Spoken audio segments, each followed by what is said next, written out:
Assalamualaikum warahmatullahi wabarakatuh. Hamdan wa syukran lillah, amma ba'd. Anak-anak yang saya hormati, anak-anak yang saya cintai, alhamdulillah pada kesempatan kali ini kita bisa bertemu meskipun tidak dalam bentuk pertemuan wajah dengan wajah. Alhamdulillah kita masih diberikan kesehatan oleh Allah Subhanahu wa taala. Anak-anak yang saya hormati, pertemuan kali ini awal dari tahun pelajaran 2020 dan 2021 kita ikuti pelajaran melalui dunia maya, istilah kerennya daring PJJ. Mudah-mudahan meskipun tidak dalam pertemuan yang wajah dengan wajah, ilmu yang kita terima menjadi ilmu yang manfaat. Anak-anak yang saya cintai, pada pertemuan kali ini bab yang saya sampaikan nanti adalah bagaimana Islam masuk ke Indonesia, ke Nusantara. Karena dinamakan Nusantara, saat itu belum ada Indonesia. Indonesia masih tahun 1945. Jadi masih kategori nama Nusantara. Nusantara sendiri cikal bakal nanti jadi Indonesia. Anak-anak, pada mata pelajaran sejarah kebudayaan Islam kelas 7 kemarin kita membahas terkait dengan Islam pada saat mau kelahiran Nabi Muhammad SAW, bagaimana kemudian Nabi Muhammad mengajak berdakwah untuk Islam, kemudian dilanjutkan dengan Khulafaur Rasyidin selama ada 4 khalifah, Abu Bakar, Umar, Utsman dan Ali, dilanjut dengan periodisasi Khalifah Bani Umayyah, dilanjutkan lagi Bani Abbasiyah, ada Bani Fatimiyah, terus ada Turki Utsmani, sampai kemudian Islam itu masuk ke Nusantara. Sekali lagi belum nama Indonesia karena Indonesia belum merdeka saat itu. Islam akhirnya masuk ke Nusantara. Kemudian sampai pada saat ini kita juga masih tetap memegang ajaran Islam, ya karena beliau-beliau yang mau untuk datang ke Nusantara. Para ahli sepakat bahwa Islam masuk ke Nusantara ini tidak dengan ekspansi, tidak dengan jalan perang, tapi masuknya melalui atau dibawa oleh para saudagar Muslim ke Indonesia. Ada beberapa teori Islam masuk ke Nusantara ini. Ada teori Gujarat, ada teori Persia, kemudian ada teori Mekah, kemudian ada teori Cina. Beberapa teori ini oleh para ahli juga diimbangi dengan argumen-argumen yang ilmiah. Mengapa Islam dikatakan masuk berasal dari Mekah misalnya? Islam masuk berasal dari Gujarat. Tahu nggak Gujarat? Mana Gujarat? Nah, Gujarat itu adalah bagian dulu negara India. Gujarat, India dulu itu besar, terjadi perpecahan. Nah, perpecahan itu kemudian menjadikan sebuah 3 negara. Satu India yang sekarang New Delhi, kemudian Pakistan, nah, itu, kemudian ada Bangladesh, orangnya hitam-hitam, ya. Bangladesh. Anak-anak, terkait dengan teori Gujarat. Teori Gujarat ini kalau kita perhatikan sebagai buktinya adalah ada makam yang ada di Gresik, Maulana Malik Ibrahim.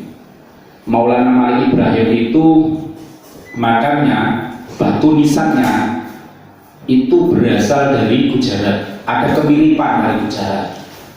Nah, abad pada saat itu adalah sekitar abad 13, mengatakan bahwa Islam berasal dari Gujarat. Ini karena Islam yang ada di Gresik, khususnya Maulana Malik Ibrahim yang kategori Wali Songo, itu corak batu nisannya berasal dari Gujarat. Oleh para ahli, akhirnya dia berpendapat bahwa Islam itu berasal dari Gujarat karena ada kemiripan. Tidak mungkin kemudian corak itu tidak berasal dari tidak ambil dari sana kalau dia orangnya tidak dari sana. Banyak terkait dengan teori Gujarat, nanti bisa dibaca di referensi lain. Kemudian ada teori Mekah. Teori Mekah ini mengatakan bahwa Islam berasal dari sana.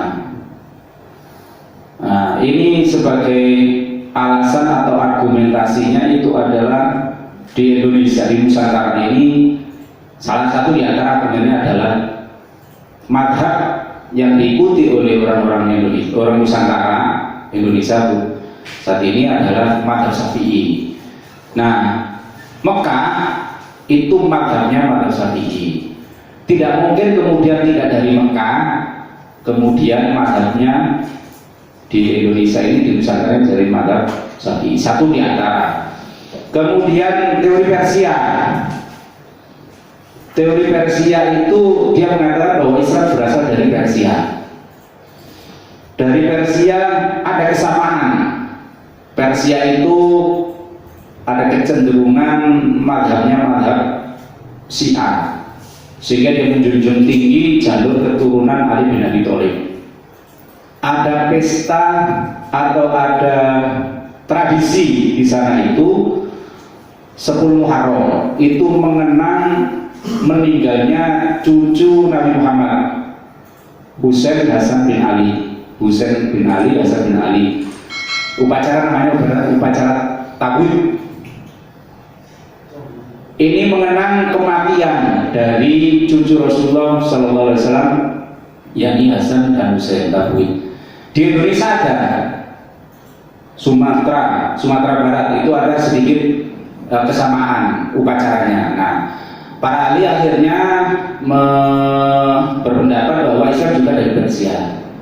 Ada lagi terkait dengan penulisan huruf Jawa Pegon.